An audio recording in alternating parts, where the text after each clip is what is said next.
Good afternoon, dear human beings. Here, Alex from Hand Bay today, telling a story from last week in Canterbury. So, what happened this time? I was cycling back to my Airbnb and through the Crab and Winkle way. That is what used to be the railway track from Whitstable to Canterbury, and now is a beautiful path that goes through the woodlands between Canterbury and Whitstable. So on my way back, I stopped to the church that is near the University of Kent, and that's kind of like at the end of the path coming from Whitstable. So there is a bench like where to sit just outside the church and facing a big farm.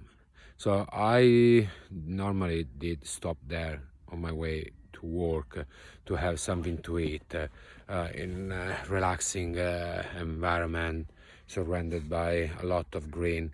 And this time I just wanted to chill out, relaxing, looking at the farm. The weather was nice, and and then eventually go inside and do some meditation. But there was other plans from the universe. So a guy that I noticed walking with a bicycle, carrying a bicycle and with sound speaker on, was coming on my way, and I really don't like it.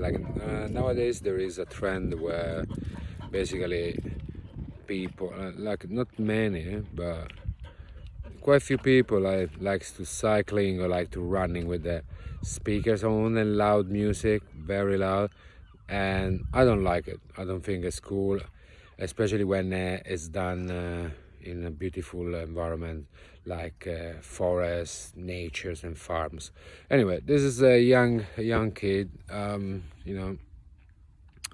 that basically decided to have a break just next to me inside the church courtyard that is a cemetery, to smoke marijuana and have a beer. So I think he was already a bit high. So he kind of like approached me and we start to what he did. So he wanted a cigarette. He wanted no, a cigarette. He wanted papers to roll a cigarette. So I heard him calling me, but I thought he's probably he's high, and I kind of I didn't want to be disturbed, so I just pretended that I didn't hear him. He kept calling, and then he just came toward me, and there's I had to give attention, and it's told him that I don't smoke. So he started a chit chat with me, and talking. He kind of started telling me about all the things that he does, the drugs he takes, and he's obviously one of those lost souls that has no idea about life, and it has no meaning.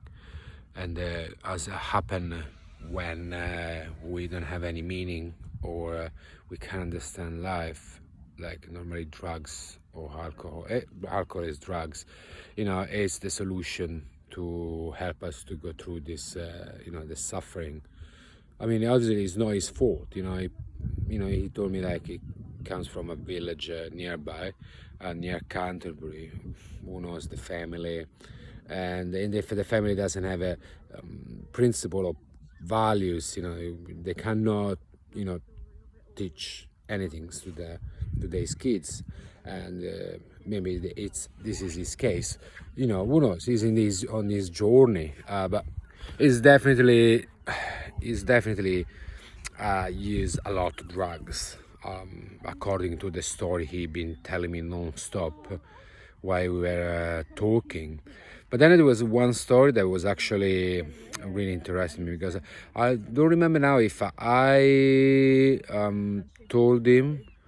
I think I asked him if he ever took LSD, or if he done a DMT or ayahuasca, and he told me that he did the LSD once, and he left his body, and he saw himself sitting on a table in front of the laptop, and he said he felt it as real as was like me and him talking. So now I like it might be truth. He might have made it up because he was already a bit, he was already high, and no, I don't know. I mean, I know that it's possible, apparently, like, because there is a lot of people that I met and that had out of body experiences. We're not talking about all the people that told me that about their near death experiences, and obviously the countless stories that I read about in all those years. So it's I never had it myself, so I think it's possible, based on stuff that happened to me. It's just I never had it. So now it was interesting, and I think that generally feel that it might have happened to him, but obviously, not being aware about what he was, he might have just like dismiss it, thinking that it was the drugs, and it was the drugs, and it was not real, and he just sobered it up. So now it's obviously, as I said many times, and then we'll be never tired to repeat it, there is something more than what we can see, than what we can perceive with our eyes, and with what we can hear with our ears. There is much more. And we are not aware, most of us. Who is aware due to life circumstances that basically some reason brought some of us to become aware of it, what we call awakenings, but most of us doesn't. And as I said in the past, I believe that there is it's a reason. It's like by design we are kept, we are kept unaware of it.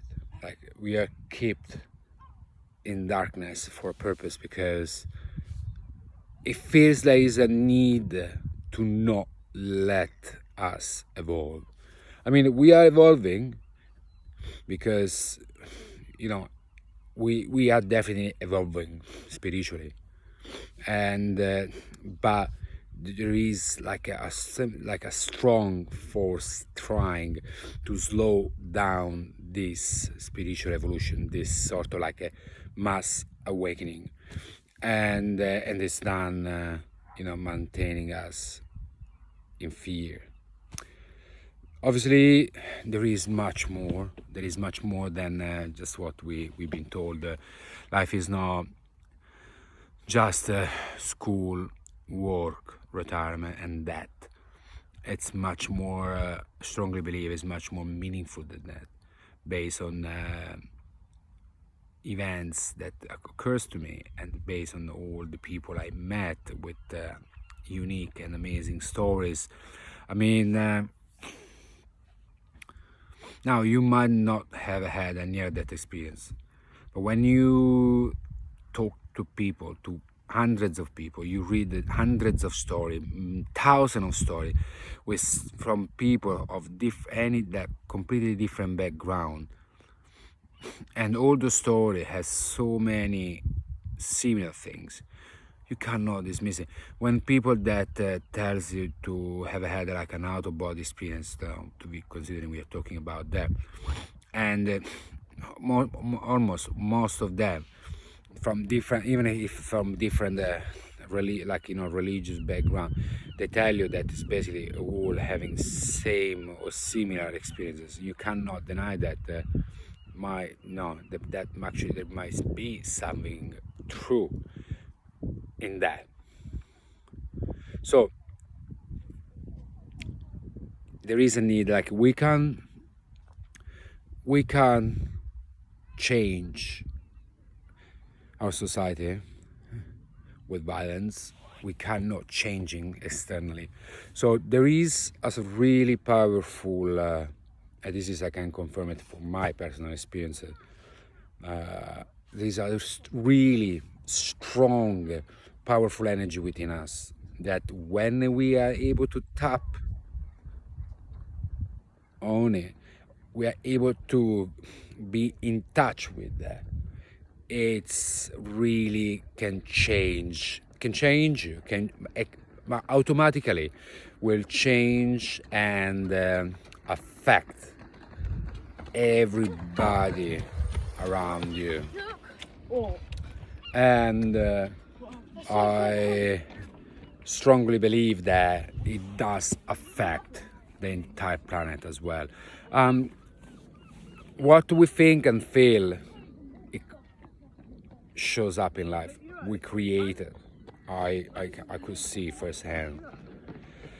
So if everybody believes in fear, believes in that's everybody believes that we are powerless. That's what we really create out there. Like we create a reality where we feel powerless.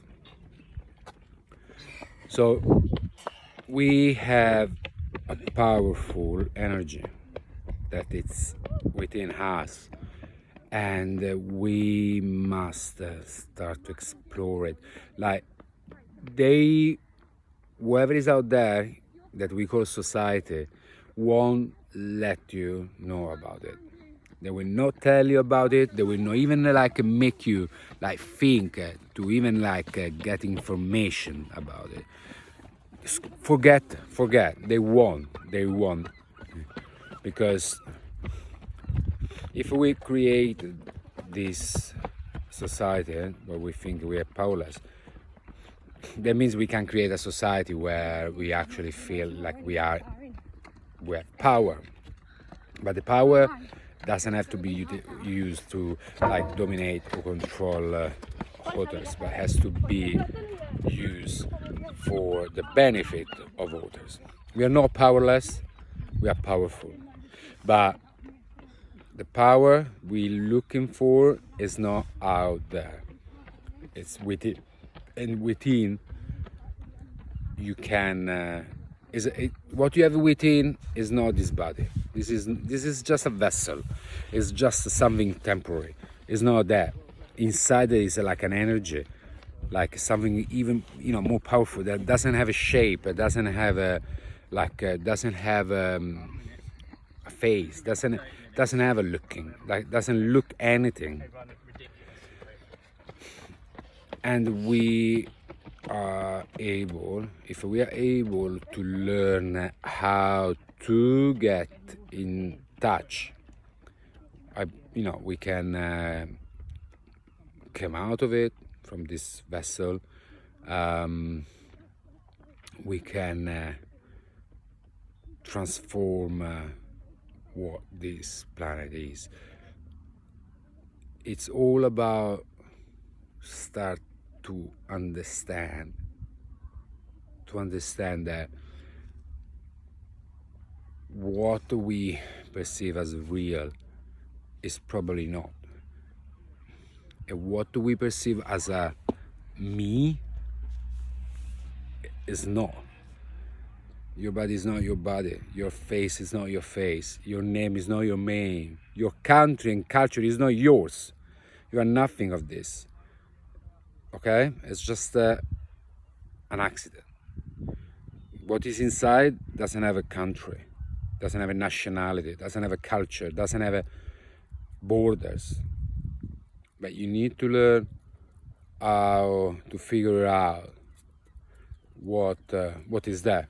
You need to figure out what is there and how being able to use this inner self, or what you can call it soul, to evolve and help to evolve everyone. This is not real. Fear, it's created in purpose to literally, like take away what you already are, a powerful being. Fear is the most powerful, energy that basically makes you unable to evolve